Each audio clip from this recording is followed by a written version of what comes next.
G'day there, welcome to this Mark's Reviews tutorials video.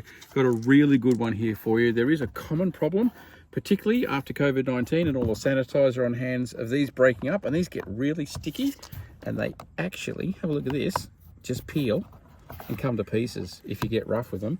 Good news is it's really easy to change them out. It used to be hard. Have a look at this link video up here if you want to change the whole thing for a proper one, but we've now got these clip-ins that are super simple. You can use a pair of pliers if you want, but you can just pull that forward and pull it up. It comes out like that. And you see they've got matching pieces on here to line up. I've got a link in the description. Have a look at the link in the description for one that fits well.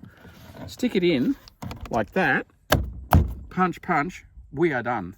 Now I've got one of these which is 2 years old now, and it's still absolutely perfect. There is one difference.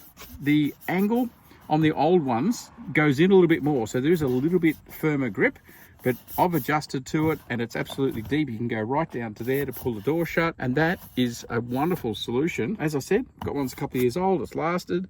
Cheap as, have a look at the link in the description, and everyone can do that themselves.